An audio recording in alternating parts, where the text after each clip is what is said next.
Ayushman card समस्त मिल आपण मैंने भी जानी आपण मैंने भी जानिले केमिटी आयुष्मान कार्ड को आम डाउनलोड करवा और KYC करवा। आपण मैंने से वीडियो को एपर्यंत देखी ना तो मुझे वीडियो लिंक आम ये वीडियो डिस्क्रिप्शन बॉक्स में देदेवी आपण मैंने जाई देखु आउ केमिटी KYC करवा आउ केमिटी आयुष्मान कार्ड डाउनलोड करवा आउ आयुष्मान लिस्ट केमिटी बाहर करवा ये सबूर जो आम चैनल आसी आपण मैंने यदि देखी ना तो देखी नु। आज आम जाना खाली आयुष्मान कार्ड थिले तो हेनी तो आयुष्मान कार्ड द्वारा केउ केउ रोगर आम चिकित्सा कराई परिबा आम ताहा भी जानिबा उचित कारण आम एबे जदि न जानिबा हॉस्पिटल गला बेले आम हैरान हेटर हबा तेणु हॉस्पिटल जिबा आगुरु आमर जानिबा उचित जे आयुष्मान कार्ड द्वारा केउ केउ रोग चिकित्सा करा जीवो। चलतु आज आम जानिबा जे आयुष्मान कार्ड रो केउ केउ रोग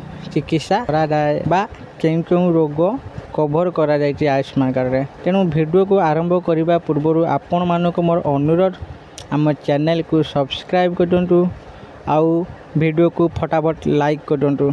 चलतु देरी न करी आज वीडियो को आम आरंभ करवा।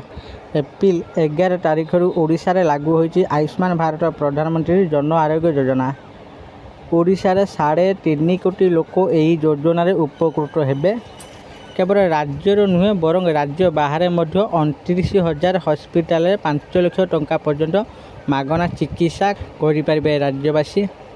राज्यर लक्ष लक्ष लोक मेडिकल चिकित्सा पाई सरकारी स्वास्थ्य बीमा योजना उपर निर्भर करती। तेबे आपण जानिछंती कि केउ रोगर चिकित्सा एही योजना सामिल करा जायछि और केउ रोगर चिकित्सा एही योजना बाद पड़ी।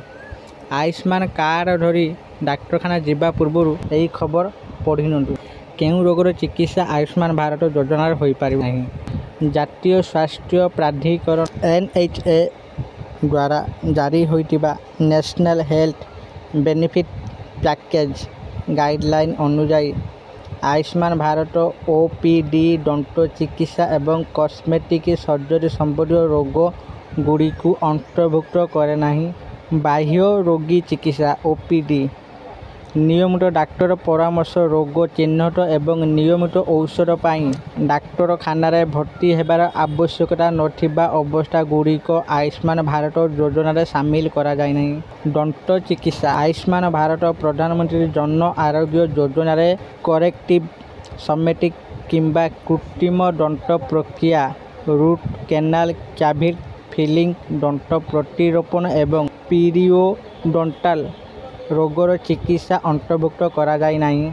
इभाल्यूशन पाई डाक्तरखाना भर्ती हॉस्पिटल भर्ती हेबा समय केवल इभाल्यूशन किंबा रोग चिन्हट पाई होइतिबा खर्च एवं विटामिन टॉनिक किंबा सप्लीमेंट उपरे हेउतिबा खर्च उपरे सेते पर्यंत आयुष्मान भारत योजना लागू हेबो नाही जे पर्यंत एक प्रमाणित चिकित्सा योजनार अंश भाव निर्धारित नुहे। आयुष्मान भारत योजना IVF एवं अन्यान्य सहायक प्रयोजन औषध सेते पर्यंत अंतर्भुक्त हेबो नाही जदि सेगुड़िक नेशनल हेल्थ बेनिफिट पैकेज रे निर्दिष्ट भाव में तालिकाभुक्त न हुए। अण आवश्यक टीकाकरण इम्यूनाइजेशन आयुष्मान भारत जन प्रधानमंत्री जन आरोग्य योजना रे कौनसी भी टीकाकरण जहाँ राष्ट्रीय कार्यक्रम अंश नुहे ताहा एथिरे अंतर्भुक्त नुहे। कॉस्मेटिक सर्जरी सुंदरता वृद्धि पाई बहु लोक surgery करुचंती।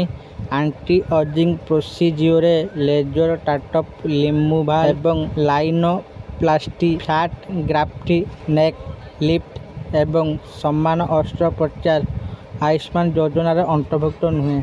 परसेंटेंट vegetative stage case PVS Jothar कौनसी रोगी को मेसीन द्वारा जीवित रखा जाए एवं कौनसी शारीरिक प्रतिक्रिया देखाती नहीं सेठारे आयुष्मान भारत योजना लागू हेबो नहीं। एही चिकित्सा गुड़िक कहीं योजनार बाद स्वास्थ्य एवं परिवार कल्याण मंत्रालय MOHFW कहिछि जे आयुष्मान भारत बड़ रोगर चिकित्सा खर्च पाई परिकल्पना करा जाइछि। गुरुतर स्वास्थ्य अवस्था जेउथिपाई हस्पिटाल भर्ती हेबा सह चिकित्सार जरूरी आवश्यकता रही। नियमित कॉस्मेटिक्स किंबा वैकल्पिक प्रक्रिया गुड़िक बाद देवा द्वारा यही योजना जनसंख्यार बृहत्तम अंश पाई केंद्रित स्थायी एवं प्रभावशाली रहिबा निश्चित करिबारे सहायता करे। एही योजना रे केउ रोगर चिकित्सा होई परिबो।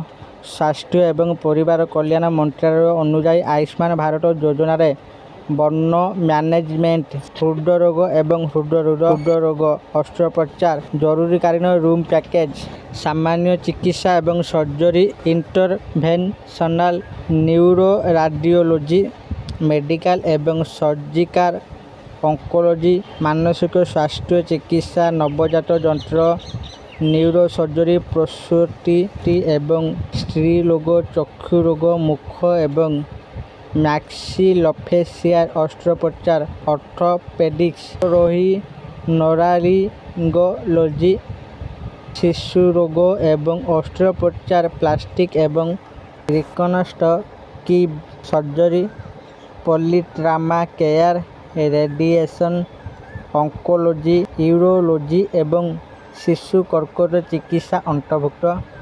किपरि एही योजनार लाभ उठाइबे? योग्य हिताधिकारी माने सरकारी वेबसाइट रु ई कार्ड डाउनलोड करी एही सुविधा पाई परिबे। एथिपाई आपनको आधार कार्ड आवश्यक, परिचय पत्र प्रमाण, ड्राइविंग लाइसेंस, पासपोर्ट किंबा भोटर परिचय पत्र आवश्यक, प्रमाणपत्र उपयोगिता बिल, पासपोर्ट किंबा भोटर परिचय पत्र, परिवार विवरणी, नाम एवं आधार नंबर, जातीय प्रमाणपत्र, आय प्रमाणपत्र एवं बैंक अकाउंट विवरणी आवश्यक।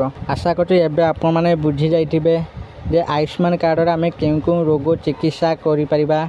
तेणु हॉस्पिटल जिबा पूर्व आपण माने एहा को जानिबा निहाती उचित। जदि आपण मानको ए भिडियोटी भल लागुचे भिडियो को बहुत मात्रा लाइक करंतु आ निज सांग साथी मानको पठांतु, काहेकि ना से माने भी जानिबा उचित जे आयुष्मान कार्ड रे केउ रोग चिकित्सा करि परिबे। आशा करूँ आपण मानकु एही भिडियोटी निश्चित भाव में भल लगे। जदि आपण मानकु एही भिडियोटी भल लगे भिडियो को लाइक, शेयर और कमेंट करंतु। आ एही मिंटिका भिडियो जदि देखिबा पई चाहुचंती तो आम चैनल को सब्सक्राइब करंतु। धन्यवाद।